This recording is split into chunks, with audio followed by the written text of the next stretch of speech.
Good afternoon, Steelers Nation. Some breaking news for you all today on this fine Friday.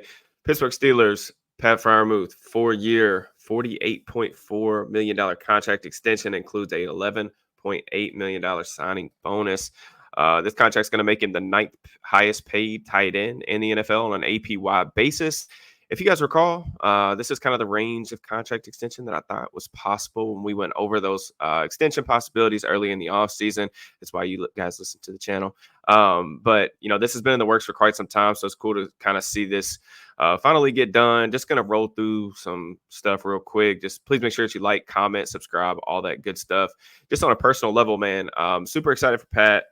Fortunate enough to work with a lot of different people over the past couple years, develop some relationships, but he's about as great of a dude as you could find. So congrats to 88 on the bag. It would be foolish of me not to plug the film room that I did with him early in the summer. So if you guys haven't checked that out, and you're fans of the channel, I would assume that you already have, but if you're new to the channel, definitely check that out because it's probably my favorite piece of content that I've ever been able to produce. So just from a football perspective, let's talk about this deal and kind of the layers to it.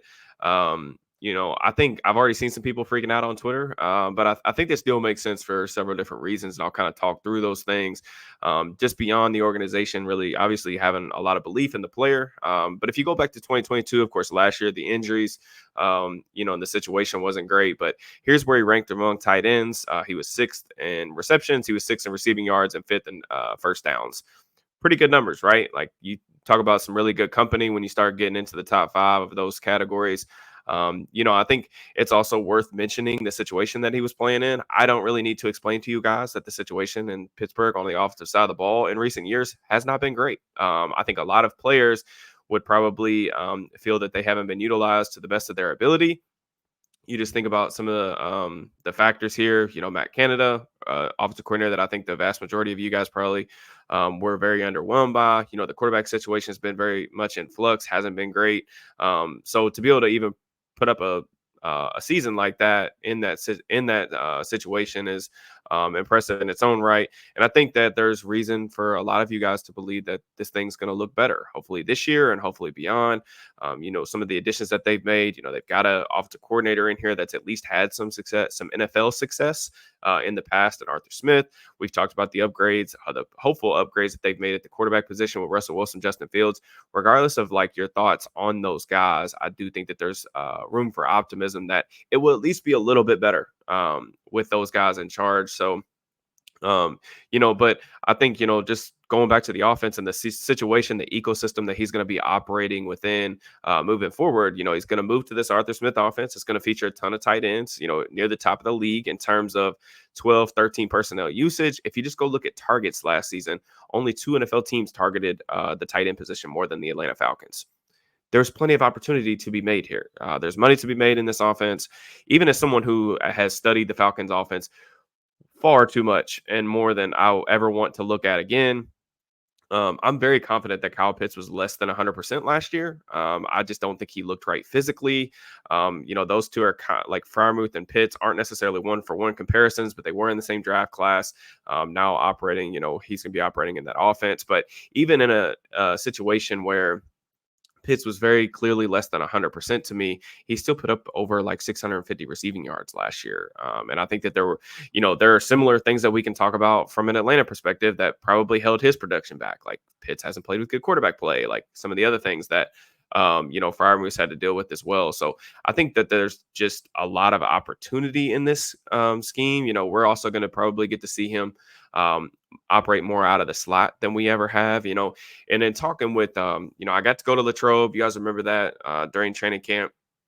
Got to talk with Pat several times, and he's really excited about what this offense is going to look like. The quarterback play, he's been very impressed by that, and he's also talked about, he's really excited about the way that he's going to be used in this offense. And I think you've already kind of seen some of that, even though the preseason, the performance on the offensive side of the ball wasn't great, but they're going to do more things to actually feature him on offense instead of him being just kind of this other supporting cast member that's kind of just thrown in there, which is often how I felt about him last year. Unfortunately, just just on offense. So he's gonna be more on like the front side of the progression. I think they are going to game plan him on a week to week basis and find more creative ways to get the ball in his hands.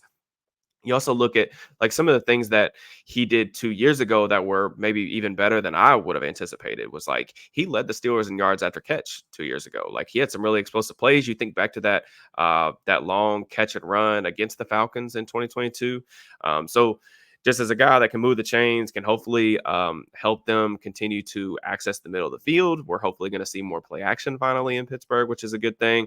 We've already went over some of the concepts in Arthur Smith's scheme, like the variations of sale and different things, different ways he likes to get the guys out of the slot, the tight ends, the ball. So I think there's money to be made in this offense for sure. So, I think people are going to bring up probably the blocking aspect of it, and I get it to an extent. I think a lot of people, including myself at times, like have been critical maybe of him as a blocker, but really to pay off a deal like this, he just needs to be like a functional inline blocker. And I do want to give him credit too, because like over the course of the season, I felt like once he got back from that with the hamstring injury, even like though he was kind of an afterthought at times in the offense, I thought his effort in the run game was better. And I also think that he did a little bit better job like sustaining blocks. Like there was even some games, like I think back to the last Ravens game where I was really impressed with like his tenacity and like showing some physicality in the run game. That's never going to necessarily be the selling point for him. But that's also like not why the Steelers are paying him top 10 money. If you look at the guys that he's kind of next to, Cole Kmet has been an improving blocker, kind of Dalton Schultz in that same range. But like, we talked about some of these guys, but like Noah Fant's making $10 million a year. Like Noah Fant is basically a glorified slot receiver. Like he's not a blocking tight end at all either. So, I mean, this is the range of the money range that you're going to pay like a receiving first tight end. And I think that makes sense to me. I think the biggest thing for me that kind of is a little bit concerning is just, he had the hamstring last year, kind of a fluke type of thing more than anything else. Really unfortunate, but I know he's taking good care of his body. He's, very excited about the season, probably super motivated, especially now with the contract stuff behind him, and he can go out and kind of like prove to everybody that he's worth this type of money. But I think the concussions are really the scariest part for me. Already had a couple. Those are kind of out of his control, and you just kind of pray that those things don't happen. But football is a really dangerous sport. Hopefully, he takes care of himself out there. There's a lot of luck involved there, and I just want to be very transparent. Like there's risk involved in every transaction. There's no such thing as a guarantee in this game. I mean, anybody that you sign in a contract to a contract extension, there's always risk of like injury and those types of things. You just kind of hope that those things kind of take care of themselves and he's able to stay healthy. But, I'm optimistic, at least on that front. If you're maybe someone who's a little bit more nervous about this deal than I am, just keep in mind, the less than $12 million in guaranteed money is not going to cripple the Steelers financially. In the event that, his performance maybe doesn't live up to the billing or, he struggles to stay healthy, it's not this like anchor that's going to hurt them. In my opinion, this is about, getting a player locked up on a year early before he has what I think is going to be the best year of his career from a number standpoint. And then you have to compete with other teams of the league for his services, franchise tag possibility, whatever. It's also worth noting that I think a guy like Trey McBride for Arizona next offseason could really reset the market at this position. So I think just getting it done early. I think we also like have to address kind of the elephant in the room, right? Like the Steelers passing game right now, like doesn't have a ton of weapons. They have the league's cheapest offense, especially as it relates to the playmakers on the opposite side of the ball. Some of that definitely has to do with, a lot of youth on that side of the ball and different things like that. But they haven't spent a lot of money on offense. And if the Steelers clearly believe that this is a foundational piece for them on that side of the ball, someone that they can build around and kind of funnel a lot of volume through in the passing game. And, that volume is really worth noting too. Like I know a lot of people are going to be like box score stat watching and things like that this year coming up, but this is the number 2 wide receiver or the number 2 receiving option on this team by far. I mean, aside from George Pickens, there's no one else on this offense that has a recent proven ability to win one-on-ones, to get open. And in order to, be a successful offensive passing attack, like you need probably more than 2 options, I would say. And that's something we've talked about a lot on the channel, but this dude, like they need a huge season from Pat. And, just hopefully he can deliver, but I definitely think he can deliver. I think he has the type or the talent, to pay this type of extension off on an offense that, hopefully is going to take more of an advantage of his skill set. I think some of the ways that they're using him and GP in the preseason, even though, the results may necessarily not be there, like putting them on more stacks, more bunches, getting them some free releases, some targets underneath for them to do things with the ball in their hands. I'm excited about, seeing Pickens and Freiermuth work in this offense. And hopefully we see a more productive product than we've seen in years past.